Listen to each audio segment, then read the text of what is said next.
Sacred Heart of the Holy Redeemer Elementary School, page 26, May 28th, 1936. So we are in the Great Depression time period. You'd have thought I'd be used to this by now, being the new kid and all. I'd been through this umpteen times before, but it never gets any easier. That's another thing my grandma used to always say is umpteen. And it means like a lot.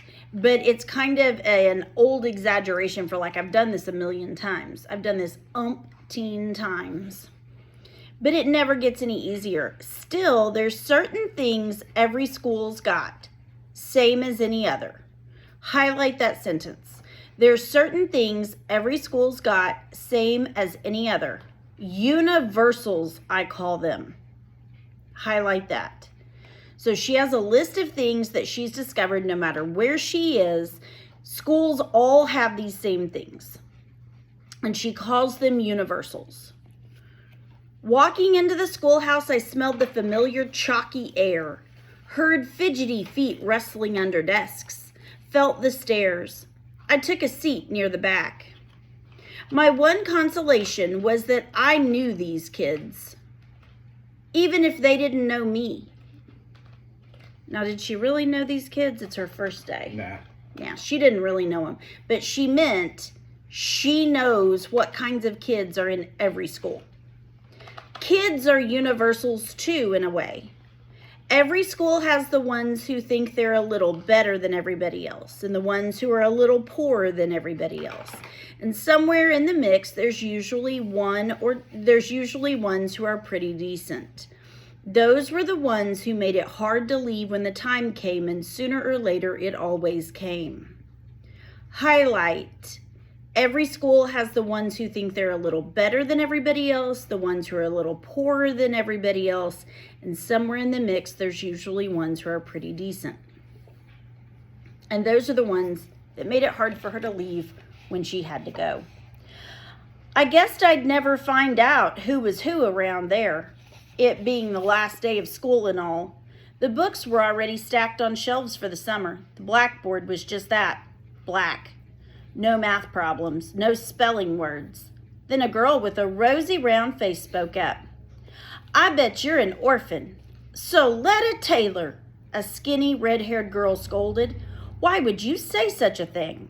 She came in on the train without a mama or a daddy, didn't she? It was all the talk at the Five and Dime. Can you explain what a five and dime is?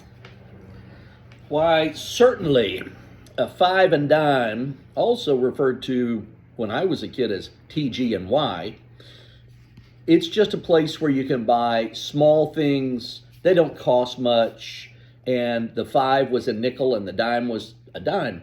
And so you could go get stuff back in the day in the Great Depression for 5 cents or 10 cents. There'd be a few things that might be a little bit more than that. This sounds an awful lot like today's version of Dollar Tree. Dollar Tree. Now $1.25 tree. Yeah, needs to change its name, huh? Yeah, maybe like, $2 tree. At one point, everything in there was $1 and it was called Dollar Tree. Well, 5 and dimes were places where things were either 5 cents or 10 cents. Yeah, and maybe a quarter. So they weren't true to their name either. Oh, imagine that. All right. Well, maybe you shouldn't be listening to all the talk. Besides, that doesn't mean she's an orphan.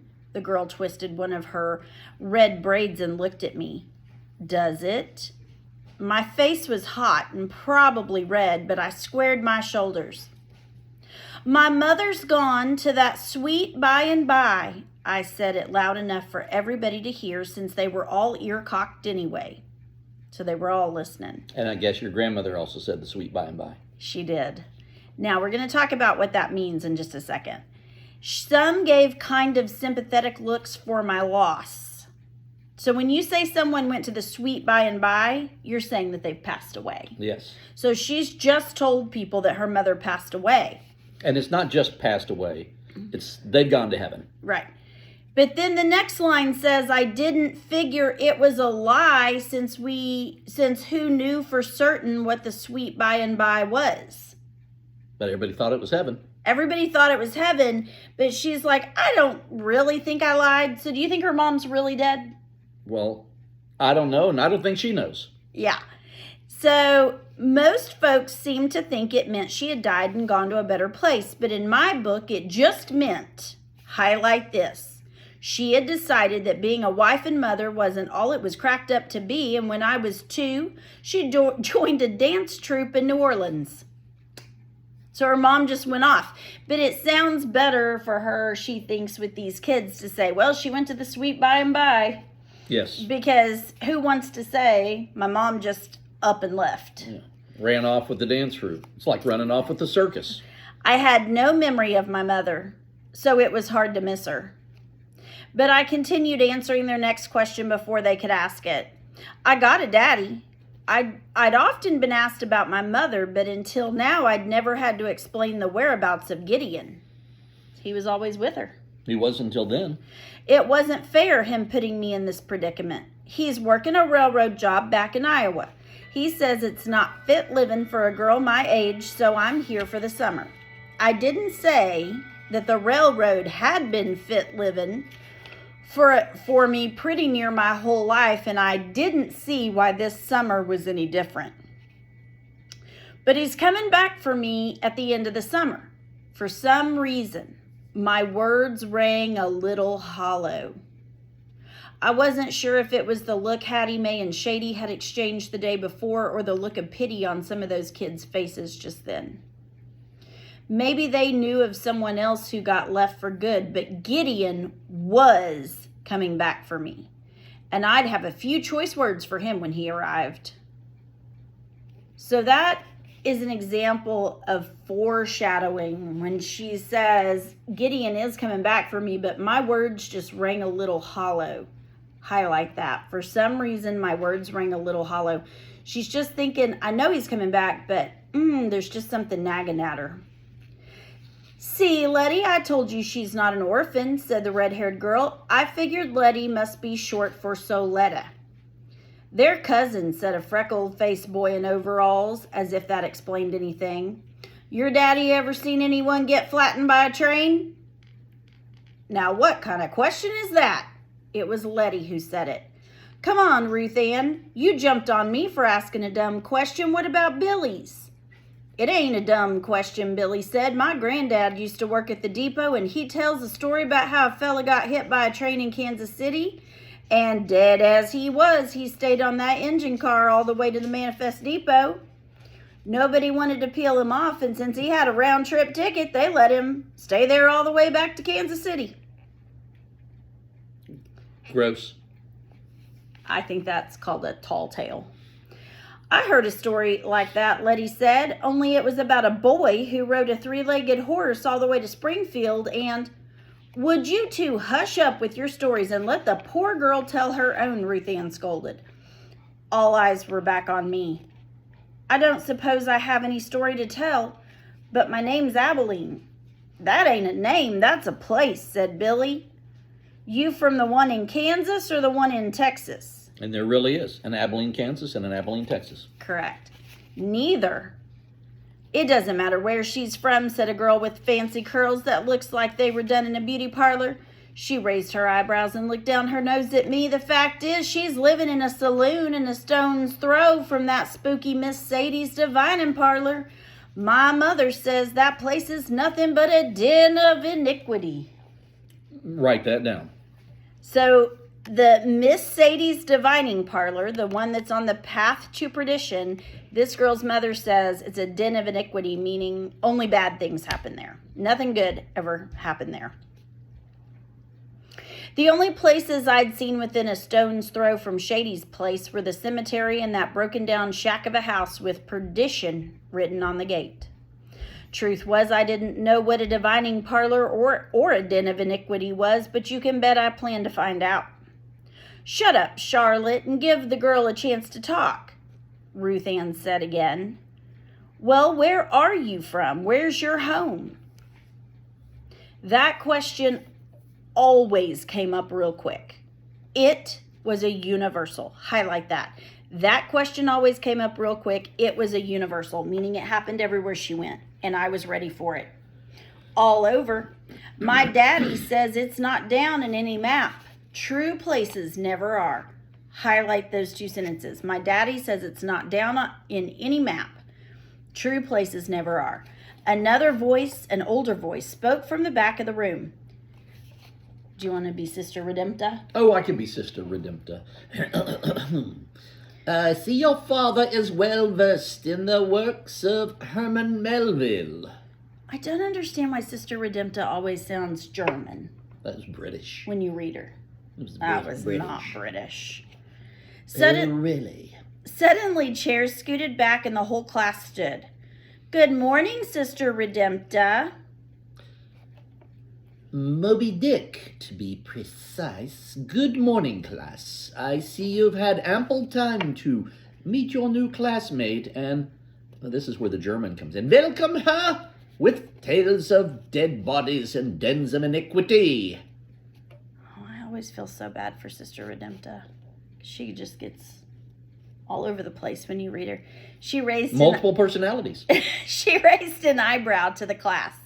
So she said, my daddy says it's not down on any map. True places never are. And Sister Redempta says, I see your father is well versed in the works of Herman Melville. Who is an author? Herman Melville was an author. He wrote the book Moby Dick. That line is a famous line from the book Moby Dick. How about that? I gathered it was a woman since they called her sister. But since she was covered in black, with only her face peeking out of what looked like a little white box, it was hard telling. Gideon says a rose is a rose. But when it comes to it, there's some more rosy and some more thorny. I didn't know yet if she was a rose or a thorn, but one thing I knew for sure. Highlight this sentence. She wasn't any universal. Meaning, this is the first time. No school she's ever been to has had a sister. Okay, so let's talk about sisters. We have sisters at our school, the nuns that are at our school. We see Sister Julia across from our classroom all the time. She wears a black skirt, black hose, black pants, white shirt, and she wears a black veil. I have some pictures that I'm going to post and also show you of the sisters back when they first settled in Tulsa, and then also kind of throughout the years. They used to wear what they are describing here, and they called it a wimple. And it's where it's a white, literally cut out around their face, and then the black veil, and then she had a full black robe. So I'm going to show you pictures of that, and I'll post them. And our sisters used to wear that, but they do not wear that today. So, pretty interesting. She was a towering figure, gliding solemnly to the front of the room. Her posture was straight and formal. The only movement about her was the swaying of a long strand of wooden beads, wrapped around her waist and extending down to her knees. I caught the scent of lye soap as she walked past. Strong as it was, she must be a believer in cleanliness being next to godliness, and she wasn't taking any chances. Highlight that sentence. Strong as it was, she must be a believer in cleanliness being next to godliness, and she wasn't taking any chances. That's a biblical allusion, a reference to the Bible, that cleanliness is next to godliness, meaning to be clean is to be closer to God. It didn't occur to me to find it strange for a Baptist minister to send me to a Catholic school. Sometimes religious folks draw pretty deep lines in the sand, meaning they don't like to mingle. But having seen Shady's place, which was also part church, part saloon and workshop, I figured his lines were a bit fuzzy. Sister Redempta placed a stack of papers on her desk. I'm sure you are eagerly waiting your final report cards. There was a good amount of moaning and shuffling. Rest assured, you have all received marks that are fair and representative of your work throughout the past year. She picked up the first paper in the stack. Billy Clayton. Billy walked to the front. Sister, he nodded, accepting the paper. As he shuffled back, Those freckles got lost in the red rising in his cheeks. Charlotte Hamilton. Miss Beauty Parlor pranced to the front of the room. Thank you, sister. She smiled at everyone on her way back, but hearing her yelp she let out afterwards, I thought she'd sat on a tack. Her hand shot up. Sister Redempta, I'm afraid there's been a mistake. There is a B marked next to catechism, which is religion class, and she got a B. I am aware of that, Charlotte. I graded your final exam, and among other things, I do not believe that wearing black to a funeral is giving last year's... Or giving last year's feather bonnet to your sister can be classified as corporal works of mercy. Mac Hughes. May Hughes, Oh, May Hughes. she continued. Ruth Ann McIntyre. Noah Rousseau. Soletta Taylor. Okay, so Charlotte had tried to tell the sister that for her corporal work of mercy, so like doing good for others, that what she did for hers was she wore black to a funeral. Well, I mean, that's just kind of That's what you're supposed to do. common courtesy. Not shorts. And yeah, or bright colors. And she gave her last year's feather bonnet to her sister. And she thinks that should be counted as like her doing good, like feeding the homeless, or, I mean, this girl is a little out of touch with reality. How kind. Yeah, and I don't think, since Billy Clayton's face turned all red, so you couldn't even see his freckles, I don't think his report card was very good either. I'm afraid Billy was not happy. Not happy. It was almost worth having to go to school just to see everybody itching and squirming because of their grades. After looking at her report card, Letty Taylor slouched in her seat and whispered to Ruth Ann, Charlotte better air out her black dress for a funeral because my mama's gonna kill me. Hers must not have been any better. Yeah. I was sitting pretty as each name was called, knowing that mine wouldn't be among them. I mean, it's her first day. Abilene Tucker. I must have been smiling for a while because all of a sudden my mouth hurt from changing positions so fast. You are Abilene Tucker. Sister Redempta said, as if I'd been wondering about that for some time. I understand that you have just arrived, and unfortunately, that leaves me with no basis on which to give you a grade for this term. Yes, ma'am, I said. Ain't that a shame, I thought. Therefore, you will have a special assignment to complete during the summer, because life's not fair. Assignment? Summer? A rose is a rose, but she was sprouting thorns, all right. I'm pleased that... Oh, wait, Oh, sorry. that's me again? Okay. I am pleased that your ears are in such able condition. Let us put your mind to the test as well. It seems everyone is fond of a good story, dead bodies on trains notwithstanding. Therefore, your assignment will be to write a story of your own. You may elect the topic, and it will be graded for grammar, spelling, punctuation, and creativity. It will be due September 1st. That would not make me happy No. if I started school on the last day and got an assignment. She didn't wait for any ifs, ands, or buts from me. Good thing, too, as I couldn't think of anything to say. But I didn't have any plans of still being in Manifest come September.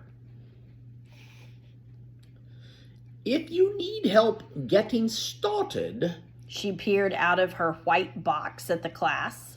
I am quite certain that there are some students who would be happy to offer their assistance.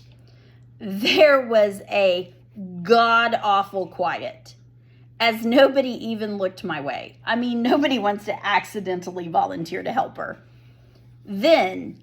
Who wants homework during summer? You? Me? No. I mean, they get homework during the summer at our school, but she wasn't used to that. There was a god-awful quiet as nobody even looked my way. And then poor Letty Taylor chanced to shoo a fly off. And quicker than an auctioneer, that woman pegged her. Thank you, Soletta. Perhaps your mother will allow you a stay of execution for a few months. So she shoos a fly, and Sister Redempta thinks she's volunteering, and she goes, "Oh, thank you for volunteering." And then she makes a joke and says, "Well, maybe since you volunteered, your mom won't kill you for your grades." Ruth Ann laughed behind her hand. And Ruth, a kind gesture on your part. As for the rest of you, She shot an evil eye at the class. it would do you well to remember for the next term that acts of charity and kindness are also taken into consideration in one's overall grade. So poor Ruth Ann wasn't trying to volunteer either, and now she's roped into this too. She's been nabbed. She has. And now the sister says, you should remember that volunteering to help people could help your grade. And suddenly, Charlotte's hand shot up. I'd be happy to help the poor girl's sister. She gave me a pitiful look. I'll even help her find some more suitable clothes. What a wretched little girl. See that you're not like that. Something a little less traveled. That's tacky. Sorry. That won't be necessary, Charlotte. I'm sure Abilene will have quite enough help. Now, let us stand for prayer. I think Sister Redempta knew she was only volunteering when she said it might get her extra credit. Certainly. Ugh. The class stood and Charlotte flipped her hair around. No matter, she whispered over her shoulder. I'm spending most of the summer with relatives in Charleston, in South Carolina. She was suddenly talking with a really southern accent. Pity, though. I would have thought clothing the poor in taste would have been a fine corporal work of mercy. Why, certainly it would. But you have a good time in Charleston. Highlight this last sentence. Snooty rich girl. A universal.